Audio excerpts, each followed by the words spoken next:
Good evening, everyone. Thanks for joining us. My name is Kelsey O'Donnell here in our digital studio for another edition of Reporter's Notebook. If it's your first time, this is a great time for us to come in, our 9-year side reporters, some producers, some digital staff members to come in and just kind of break down your day, tell a little bit more about your stories and what it's like in the news business. Joined with me this afternoon in the digital studio, Victoria Holmes, my fellow digital team member here. Thank you for joining me. Of course, always good to be in the digital studio. It's our little space, isn't it?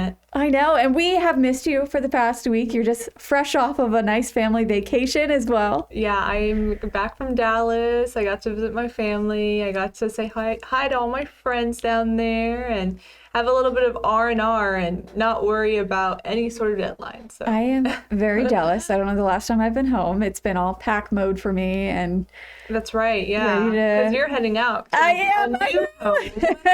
A new home, yes, of South Carolina. So, but that's not what we're here to talk about today. You had a really awesome story talking about elections that are coming up in November. I'm going to let you have the floor and break down all the cool things that you got to really see today. Yeah. So today, the Pitt County Board of Elections was testing their voting machines. And so this time, so they test the voting machines before every election, but this time they invited the public to come out and observe and ask any questions about the voting machines. So yeah, you can see them now. Those are the voting machines. The way that they tested them today was to make sure that the ballots were being read by the computer and making sure that each ballot was tabulated correctly. So they would put in all these different ballots, and then once they ran them, they were double checking to see that they ran the correct numbers.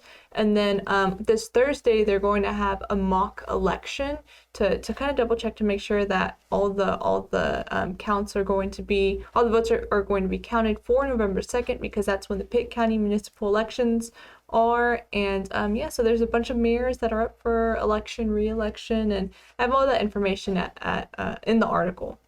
That is really cool. Now, how did they talk to you about how they're going to be putting together this mock election at all? It's just going to be the same thing. They have an internal website. They run the ballots, the tabulations, and then in the internal website, they just process them, go through them.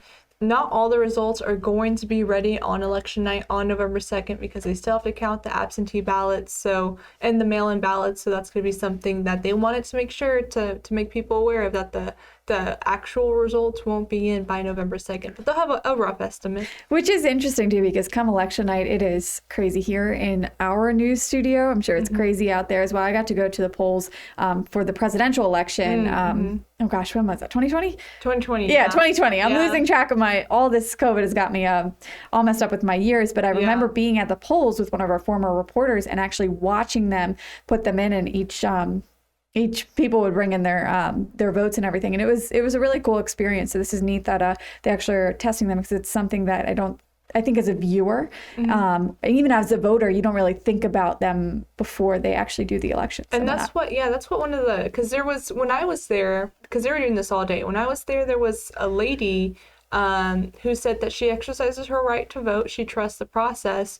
But when they invited the public to observe, she was like, well, I wanted to be informed. I wanted to be educated about what really goes on. So if someone asks questions, then she can be there to answer. So I think that was a really awesome kind of reason to be there. I learned a few things myself. I learned what a fled voter is. So I don't even know what that is. Yeah, it's something new. So it's very nuanced the way that these kind of things happen. But basically, a fled voter is you get your ballot, you cast it in the little voting machine, and then you have to wait until someone, but like, let's say there's an error message that says like error, like in the machine didn't accept it. Well, if you just cast your vote and you don't see that error message and you leave, then what happens is your vote still gets counted, but it gets counted as the election worker puts it in for you, and then if there's like any sort of discrepancies with the actual like voting tablet or whatever, it just gets counted as is. And if there's an error, like an actual error with the tabulations, then I think that's what it gets, whatever is read gets counted, and if it doesn't read it, then your vote doesn't get counted. But if it does read it, then your vote will get counted. But it's just kind of like a fled voter is someone who casted their ballot, left, there was an error message, and then whatever the error is, either gets read or your vote doesn't count. Yeah. Oh, wow. So I have a dumb question for this one. Do they reach back out to those people and say, hey, there was an error? No, and they just it fled voter, So wow. here's your ballot. It's there.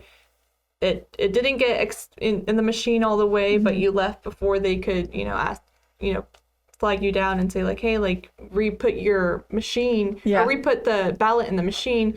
An election official or election worker has to go and put it in themselves.